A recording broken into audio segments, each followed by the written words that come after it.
दोस्तों, जस्टिस यशवंत वर्मा की इमेज एक ईमानदार और सीधे साधे जज की थी।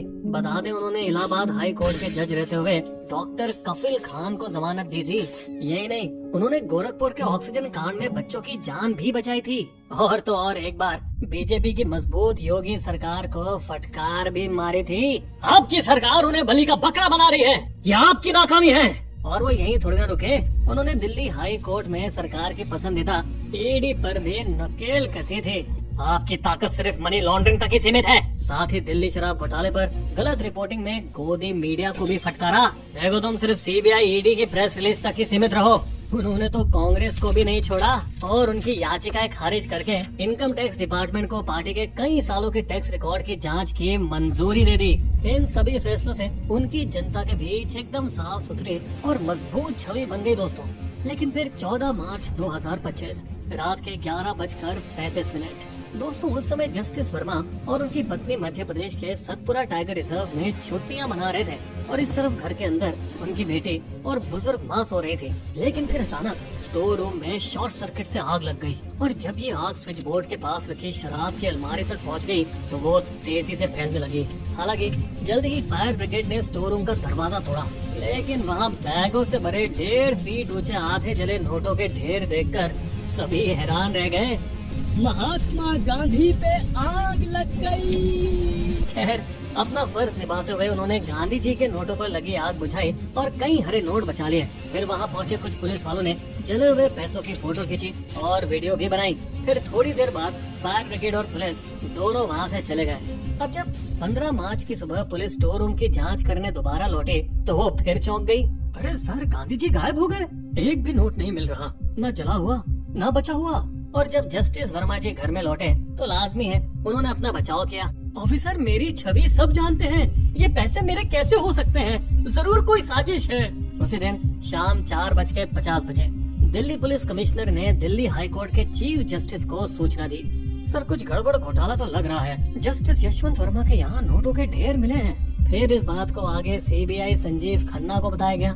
सर, ये काफी चौंकाने वाला मुद्दा है, हमारी ईमानदारी दांव पर है सर। और 20 मार्च को जले हुए नोटों की फोटो और वीडियो भी उन्हें भेज दी गई। मगर पता नहीं कैसे, लेकिन उसी दिन टाइम्स ऑफ इंडिया ने ये खबर जारी कर दी, जिसके बाद सीजीआई ने पहली बार इंटरनल जांच रिपोर्ट और जले हुए नोटों की फोटो वीडियो सुप्रीम कोर्ट की वेबसाइट पर डाल दी। मैं सारी गलत जानकारी खत्म करना चाहता हूँ। इसके बाद उन्होंने सही कदम उठाया और जस्टिस वर्मा और उनके कथित भ्रष्टाचार की जाँच के लिए 3 सदस्यीय हाई प्रोफाइल कमेटी बनाई और वे कुछ हेरा फेरी न कर पाए, इसीलिए उन्हें दिल्ली हाई कोर्ट से उनके मूल इलाहाबाद हाई कोर्ट में ट्रांसफर कर दिया गया। दोस्तों, दरअसल सवाल ये है कि इतना सारा पैसा आखिर आया कहां से और वो गायब कैसे हुआ? जांच रिपोर्ट में ऐसा क्या चौंकाने वाला सच निकला और आखिरकार जस्टिस वर्मा का हुआ क्या? सबसे पर्दा उठेगा। मगर सबसे पहले फेसबुक को सब्सक्राइब, लाइक, कमेंट और शेयर तो जरूर कीजिएगा। तो दोस्तों, अब कानूनी दुनिया 2 हिस्सों में बढ़ गई थी। Allahabad high court bar association अपने ही कोर्ट में जस्टिस वर्मा के ट्रांसफर का विरोध कर रहा था। भारत की न्यायपालिका का सबसे काला दिन है। इस तरफ रिटायर्ड जस्टिस मार्कंडे काटजू ने वर्मा का बचाव किया। यह सारी मीडिया की साजिश है, मैं जानता हूँ वो बेगुनाह है। और सिर्फ इन्हीं का नहीं, काटजू लंदन भी गए थे नीरव मोदी का बचाव करने के लिए। ये कोई पैटर्न जैसा नहीं लगता दोस्तों आपको? खैर, इस पर हमारी स्टोरी जरूर देखिएगा। फिर 3 मेंबर्स की टीम ने कार्रवाई शुरू की और जस्टिस वर्मा के स्टोर रूम की जांच कर उसे सील कर दिया गया और अगले 6 हफ्तों में 50 से ज्यादा गवाहों से पूछताछ की गई। Delhi police commissioner, Delhi high court के चीफ जस्टिस, फायर ब्रिगेड, सबसे पहले वहां पहुंचने वाले गवाह, जस्टिस वर्मा की सुरक्षा वाले, स्टोर रूम के पास तैनात सीआरपीएफ वाले, साथ ही जस्टिस वर्मा की बेटी से भी पूछताछ हुई। फिर जो रिपोर्ट निकली और बाद की मीडिया रिपोर्ट ने बड़े ही चौंकाने वाले खुलासे किए दोस्तों। जैसे रात 11:35 स्टोर रूम में आग लगने के बाद जस्टिस वर्मा के पर्सनल सेक्रेटरी राजेंद्र सिंह करकरी ने पहले फायर ब्रिगेड को नहीं बल्कि पुलिस को फोन किया। वो तो पीसीआर था जिसने अपनी प्रक्रिया के अनुसार ऑटोमेटिकली फायर ब्रिगेड को कॉल कर दिया। और अब ये कहा जा रहा है कि जैसे ही फायर ब्रिगेड वहाँ पहुंची तो जस्टिस वर्मा की बेटी ने उन्हें वापस भेजने की कोशिश की और इस तरह फायर ब्रिगेड को अपना काम करने से पूरे 8 मिनट तक रोका रोका गया? इस सब को देख एक सुलगता हुआ सवाल खड़ा हो जाता है दोस्तों। क्या कोशिश ये करी जा रही थी कि पैसे पूरी तरह से चल जाएं? अगर थी भी तो वो कोशिश भी खराब निकली, क्योंकि फायर ब्रिगेड ने अपना काम बखूबी कर दिया।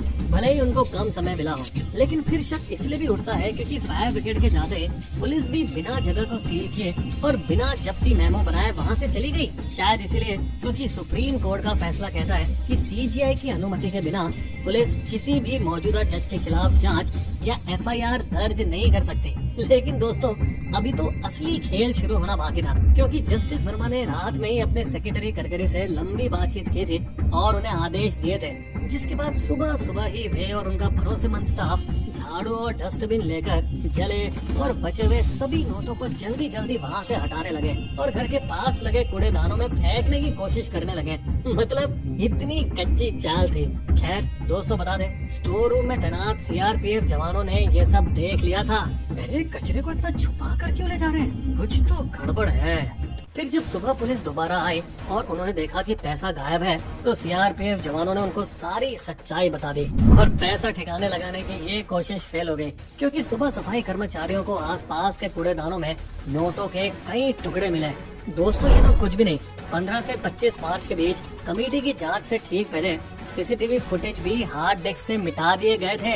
और यहाँ इस तरफ पैसा मिलने के बाद जस्टिस वर्मा का व्यवहार बड़ा ही अजीब और बेतुका सा हो गया था, क्योंकि कथित साजिश को लेकर उन्होंने कोई शिकायत दर्ज नहीं करी। दाल में काला तो तब और लगा जब सीसीटीवी फुटेज को उन्होंने सुरक्षित नहीं रखा और बिना विरोध के उन्होंने चुपचाप इलाहाबाद ट्रांसफर को स्वीकार कर लिया। और इन्हीं सब बातों से कमेटी इस नतीजे पर पहुंची कि आरोपों में दम है और उन्हें हटाया जाना जरूरी है। तब सीजीआई खन्ना ने जस्टिस वर्मा को रिपोर्ट भेजकर आखिरी मौका दिया।